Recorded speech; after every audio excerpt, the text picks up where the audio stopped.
花市在地新闻有一句俗语讲：总铺惊食豆，做土水的惊掠漏，若医生是惊治扫，就是咧形容这个扫病真歹治。嘛因为安尼，这个网络顶流传的治扫的偏方是800款，有讲这个金蕉掺冰糖，有讲冰糖浸雪梨。有讲蜂蜜搅茶，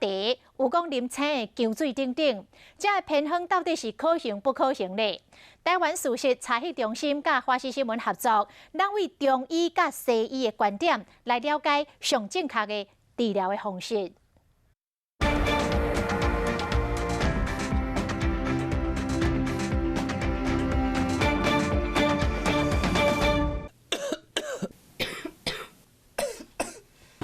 咳嗽其实分成很多种，包含急性咳嗽、慢性咳嗽。而针对慢性咳嗽，许多人会寻找这么多的偏方去进行治疗。而您知道，其实要先搞清楚咳嗽的定义，才能对症下药。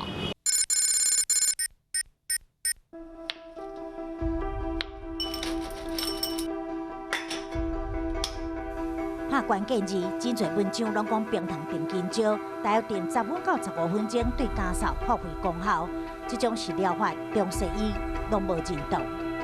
甜的东西会造成食道逆流加重，所以以食道逆流引发的慢性咳嗽病患而言，我们可能就不是很建议他使用太过甜的食物。甜的吃多了，它会生痰，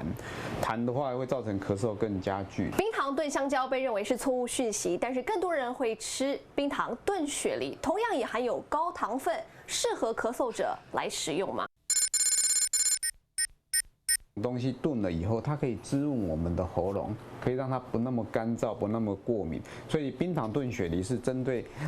中医里面的干咳或者热咳，热咳就是好像有发炎的咳嗽，寒症跟湿症就是痰湿比较多的，我们就不建议他用冰糖炖雪梨。网络嘛流传经常被人使用的治扫7大方法，包括着啉蜜茶、洗烧水、乌胡椒、南头糖、甘草糖、青姜水，加补充大量的水分。儿科的文献里面是有提到，蜂蜜在感冒中的小孩子，如果他给他使用一些蜂蜜水的话，的确好像会降低他一些夜咳的效果。在洗澡的时候吸入了一些温热的蒸汽，或者是喝一些温热的水，其实它可以稳定我们口腔的黏膜。以中医师的观点来看，7项拢认同，但是乌胡椒甲青姜水必须要看症状使用。造成风寒的一个咳嗽的话，我们吃这个生姜水或是胡椒水，本身它可以去风寒，而且生姜又可以化痰，